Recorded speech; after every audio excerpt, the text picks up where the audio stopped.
Sir मैं क्यों? हाँ, आ जाइए। Good morning sir. हाँ, good morning. Thank you sir. आपका वैकल्पिक विषय है मैनेजमेंट जी सर। और आपने एमबीए किया है जी सर।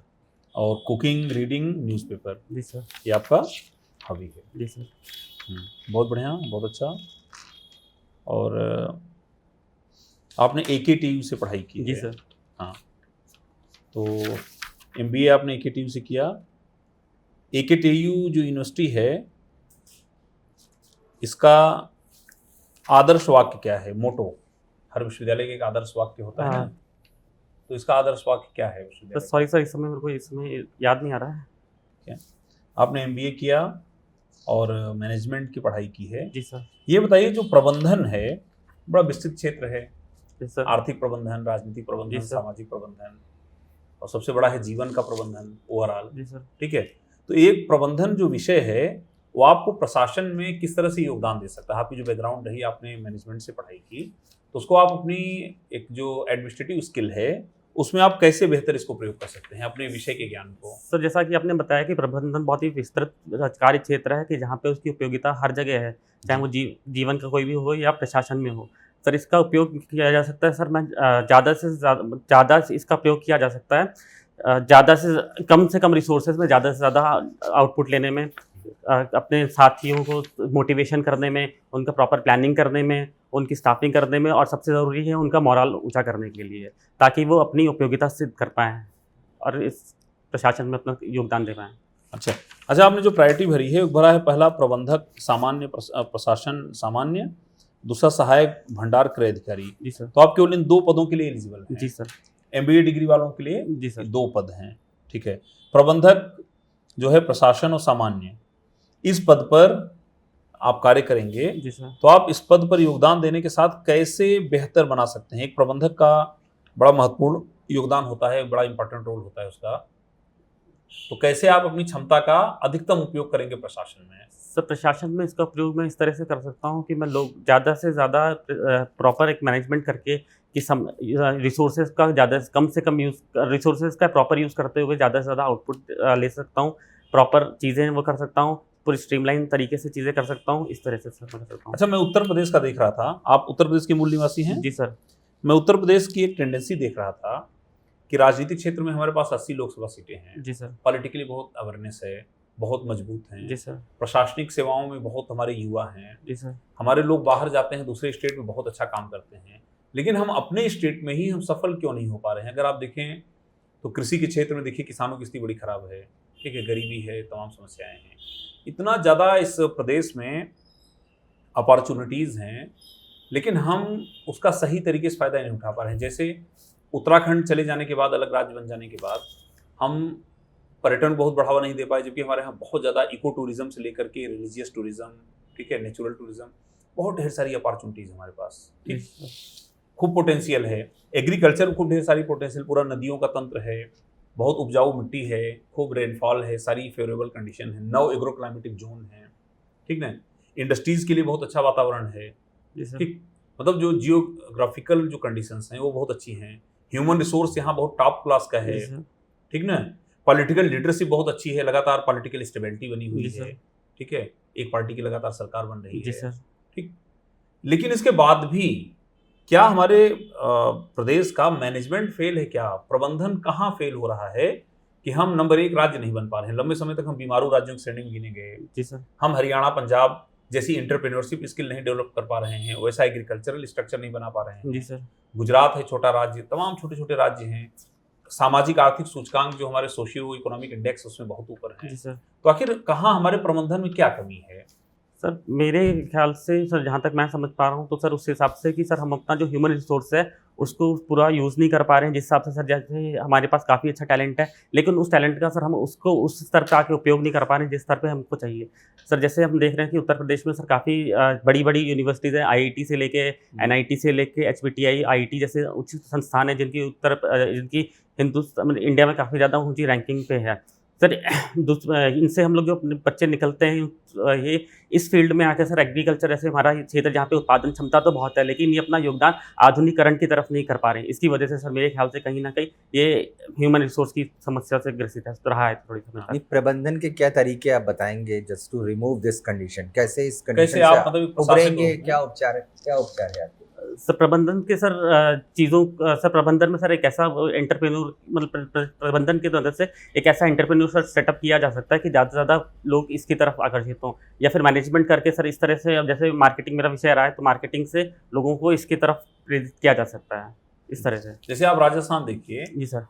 केवल वहाँ रेत है और पुराने किले हैं, लेकिन आप उनका मैनेजमेंट देखिए कि उन्होंने जितना टूरिस्ट अपने यहाँ अट्रैक्ट किया है, ठीक है, हमारे पास कितनी पॉसिबिलिटी। आप देखिए पूरे बुंदेलखंड में तमाम ऐसे हेरिटेज बिल्डिंग्स हैं, जी सर। तमाम ऐसे किले हैं। आज हमारे प्रधानमंत्री जी आए, उन्होंने भी कहा है कि यूपी में अब बुंदेलखंड एक्सप्रेसवे बन गया, ज़्यादातर किलों के किनारे है। तो आप ठंडियों में युवाओं से प्रतियोगिता कराइए उस पर चढ़ने की, यहाँ टूरिज्म को आप प्रमोट करिए, ठीक है। पंचनदा इतनी खूबसूरत जगह है वहाँ जी पर, सर। ठीक ना। बहुत सोनभद्र में हमारे पास सलखन जैसा स्थान है, एक येलो स्टोन नेशनल पार्क बना लिया यूएस ने, उसकी इतनी मार्केटिंग है, और उससे कई गुना ज़्यादा हमारे पास यहाँ पर फॉसिल्स हैं, हमारे पास जीवाश्म हैं, हमारे पास कतनिया घाट है, कई इको सेंसिटिव ऐसे क्षेत्र हैं, इको टूरिज्म है, पॉसिबिलिटीज बहुत ज़्यादा है। तो आखिर क्यों हम नहीं कर पा रहे हैं उसको? सर इसको प्रॉपर कहीं ना कहीं सर अगर मैनेजमेंट के स्तर पे देखा जाए तो प्रॉपर मैनेजमेंट की इसमें कहीं ना कहीं कमी है कि हम उसको नहीं, तो वो इंस्ट्रूमेंट बताइए ना, क्या करना जाए? क्या तरीका क्या है? इसको प्रॉब्लम्स तो remove हैं, करें? प्रॉब्लम मैंने आपसे डिस्कस की, सर ने बता दिया, तरीका आप क्या बताइए। है? सर प्रॉपर एडवर्टीजमेंट करके लोगों को उसके बारे में बता के हम लोग इस तरह से ऑनलाइन इसका ये तो यूज़ कर। मार्केटिंग का हिस्सा हो गया। जी सर। ठीक, और बताइए। सर रिसोर्सेज का सर उसका वहाँ पे इंफ्रास्ट्रक्चर डेवलप करवा के वहाँ पे सर शासन को बता के कि इस तरह से इस सारी चीज़ों की अच्छा, जरूरत थी। मैनेजमेंट में आपका स्पेशलाइजेशन क्या सर था? मार्केटिंग। मार्केटिंग। जी जी सर। सर, मार्केटिंग पे बोल रहे हो। जी सर। अच्छा, क्या आप मानते हैं कि भगवत गीता पूरे दुनिया में प्रबंधन का सबसे बेहतर ग्रंथ है? मेरे प्रश्न को ध्यान से सुनिएगा और इसको समझने की कोशिश करिएगा कि क्या भगवत गीता पूरे दुनिया में, पूरे मानव समाज के लिए प्रबंधन का सबसे बेहतर ग्रंथ है? सर मैं आपकी बात से सहमत हूँ। सर ऐसा हो सकता है कि सर काफ़ी चीज़ों का प्रबंधन में इसका यूज़ किया जाता है, हर चीज़ों से मतलब काफ़ी ज़्यादा मतलब प्रबंधन सर एक नया विषय है, लेकिन उससे पहले भी जैसे ट्रेड होता था, कॉमर्स होता था, उसके बाद प्रबंधन की ज़रूरत पड़ी है, लेकिन उससे पहले भी जो स्रोत नहीं, relevancy of Bhagavad Gita in respect of the management. Sir इसका सॉरी सर मैं यहाँ अच्छा, तक नहीं आपको होता मैनेजमेंट में 5 Ds मालूम है? हूँ। 5 Ds। सर डीज तो नहीं पता, पीस पता है। 5 Ds मालूम होंगे तो भगवत गीता समझ में आ जाएगी। जी सर। ड्यूटी, डिटर्मिनेशन, जी सर। डिवोशन। पता है? डी नहीं, 5 Ds हैं आपके। सर सॉरी सर डीज नहीं पता, पीस। अच्छा, तो आपने बीटेक किया है, उसके बाद एमबीए किया जी है। बीटेक किस में किया है? Sir electronics and communication. अच्छा, इलेक्ट्रॉनिक्स में।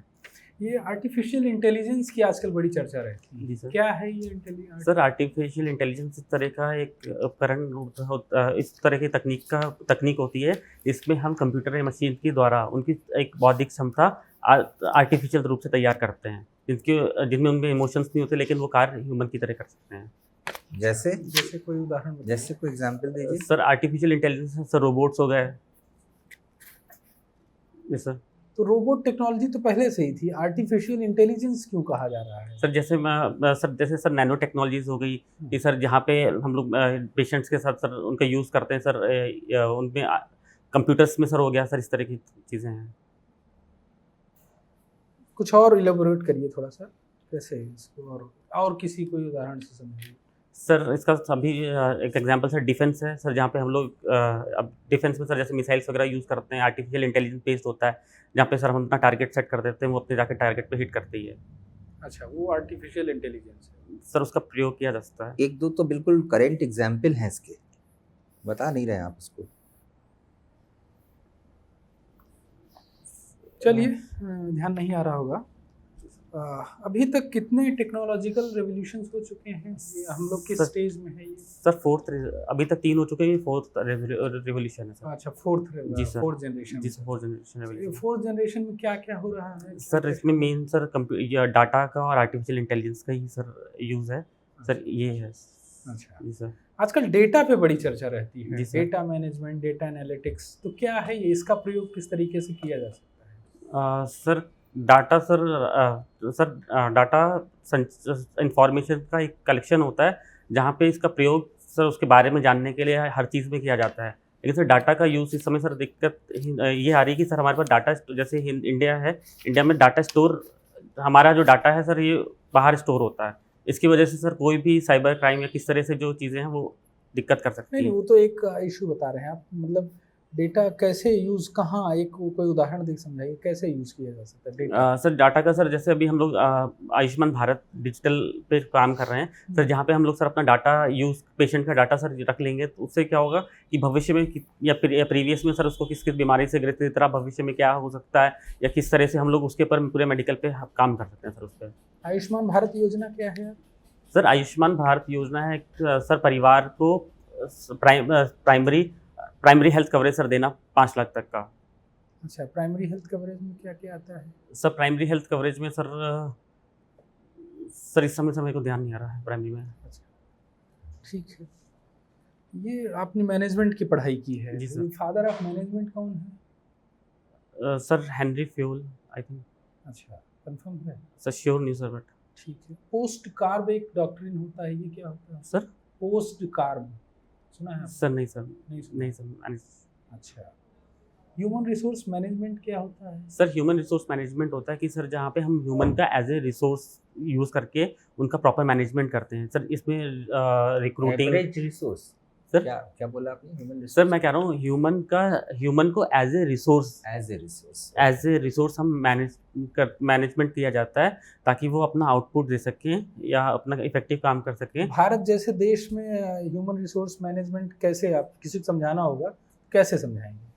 Sir human resource sir India जैसे देश में सर जहाँ पे ह्यूमंस बहुत ज़्यादा हैं, एज ए रिसोर्स, मतलब पॉपुलेशन ज़्यादा होने के साथ यहाँ पर हमारे पास रिसोर्सेज ज़्यादा हैं, हम उनका प्रॉपर यूटिलाइजेशन करते हैं। जैसे भाई सर उनको रिक्रूटमेंट के थ्रू, प्रमोशंस के थ्रू, अप्राइजल्स के थ्रू, परफॉर्मेंस अप्राइजल के थ्रू, सर इस तरह से। नहीं, ह्यूमन रिसोर्स कैसे हुआ, कैसे, किस तरीके? सर ह्यूमन रिसोर्स का सर जो सर किसी जॉब के लिए जो परफेक्ट आदमी उसकी योग्यता के अनुसार उसको रिक्रूट करना, सर वो ह्यूमन रिसोर्स में आ सकता एक है। बात बताइए, जैसे कहा जाता है कि भारत आज, हम लोग अभी पॉपुलेशन पॉलिसी आई या कुछ चर्चा हुई तो 2023 तक हम लोग चीन को पीछे करके नंबर 1 में बन जाएंगे, ऐसा अनुमान लगाया जाता है। जी सर। तो किस तरीके से जो हमारा ये ह्यूमन जो रिसोर्स में हम कैसे कन्वर्ट करेंगे? अदरवाइज तो ये बड़ा एक डेमोग्राफिक डिजास्टर होने जा रहा है ना, तो सर, कैसे हम इसको कन्वर्ट सर इसको अच्छी प्रॉपर स्किल्स देके सर इनमें एंटरप्रेन्योरशिप करा के सर इनके एजुकेशन लेवल्स को बढ़ा के सर, ताकि हम वर्ल्ड की मार्केट के साथ सर कम्पीट कर सके अपनी रिसोर्स को सर, जस्ट लाइक चाइना। तो क्या योजनाएं आ रही हैं, भारत सरकार इसमें क्या प्रयास कर रहा है? सर जैसे हमारी प्रीवियस ईयर भी सर योजनाएं चली सर, जैसे स्किल इंडिया प्रोग्राम हो गया, और आपका इधर ये हाल फिलहाल में सर ये सर स्किल से रिलेटेड सर काफ़ी योजनाएं जो हैं जो इसी पे जैसे दो एक और नाम सर बताइए। स्किल इंडिया हो गया, डिजिटल इंडिया हो गया। डिजिटल सर इंडिया सॉरी क्या सॉरी स्कीम है? Sir sorry sorry sir sir skill India है। सर आत्मनिर्भर भारत। अच्छा, जी उसमें सर। क्या होता है आत्मनिर्भर भारत में? सर आत्मनिर्भर भारत में सर हम अपने रिसोर्सेज का यूज़ करके इंडिया की एक्सपोर्ट पे निर्भर नहीं रहेगा, अपनी चीज़ें खुद मैन्युफैक्चरिंग करेगा अपने ह्यूमन रिसोर्स का यूज़ करते हुए। अच्छा, जी सर। एक चीज़ बताइए, जैसे भारत में इतने IIMs, IITs, इतने इंस्टीट्यूट्स हैं, तो मोस्टली यहाँ के ग्रेजुएट्स पास आउट होने के बाद वो MNCs में चले जाते हैं, जी सर। तो वो इंडिया के लिए कैसे ह्यूमन रिसोर्स बनेंगे, कैसे उनका यूटिलाइजेशन किया जा सकता सर एक्चुअल सर इंडिया से बाहर सर जाने का सर एक कारण तो एक अच्छा पैकेज और जॉब अपॉर्चुनिटीज़ ज़्यादा अच्छी होती हैं, लेकिन सर इंडिया में आके सर वो उसी चीज़ का यूज़ इंडिया के लेवल पे कर सकते हैं। है? ऐसा क्यों नहीं हो पा रहा है? सर इसके पीछे सबसे बड़ा सर जो कारण है सर पर्सनल कारण, और दोनों सर कारण है सर, वहाँ पे उनको फॉरेन विदेश जाके सर उनको अच्छा पैकेज मिल सकता है, उनको जॉब अपॉर्चुनिटी सर अच्छी मिलती है सर, ऐसा MNCs में जाने का मेन वो होता है। तो जो मूल प्रश्न था उसी पे आते हैं, ह्यूमन रिसोर्स मैनेजमेंट। जी सर। तो कैसे हम क्या करें कि वो जो टैलेंट है वो हमारा आईआईटी ग्रेजुएट है, आईआईएम ग्रेजुएट है, वो वहाँ न जा करके अपनी मातृभूमि अपने देश में ही कुछ पे बैक करे, ऐसी धारणा लेके आए हम? क्या इसमें क्या पहल की जा सकती है? सर इसमें पहल ऐसे की जा सकती है सर, जैसे अभी थोड़े दिनों पहले सर भारत सरकार ने एक रूल्स लेके आया था जिसमें ये कहा गया था कि कोई भी डॉक्टर पीजी करने के लिए उसको ग्रामीण क्षेत्र में अगर कार्य करेगा तो उसको कुछ परसेंटेज दिया जाएगा अपने पीजी के एंट्रेंस के लिए। सर उसी का प्रयोग सर हम लोग माइग्रेशन को कम करने के लिए कर सकते हैं सर। जो इन आईआईटीज़ हो गए, आईएम्स हो गए सर, इनको डायरेक्ट हम ना भेज के सर पहले उनको ये कंपल्सन करना चाहिए कि इंडिया में रह के वो काम करें, देन उसके बाद हो जाएँ। अच्छा, जी सर। एक बार बताइए, सिलेक्शन और रिक्रूटमेंट में क्या है डिफरेंस? सर रिक्रूटमेंट जो होती है सर एक पॉजिटिव प्रोसेस है, सिलेक्शन एक नेगेटिव प्रोसेस होती है सर। सिलेक्शन में सर रिजेक्शन होता है, रिक्रूटमेंट में रिक्रूटमेंट में सर एग्जैक्ट वर्ड नहीं आ रहा, but selection is a negative process, recruitment is a positive process. Sir selection में हम चीज़ों आउट करते हैं कम पे लिए सर, इसमें हम लोग मास में चीज़ अपॉइंट करते हैं सर रिक्रूटमेंट में। अच्छा, मैनेजमेंट करने के बाद आपने कॉर्पोरेट सेक्टर में जाने का नहीं सोचा? वहाँ तो बहुत हैवी अमाउंट है और बहुत फैसिलिटेट किया जाता है।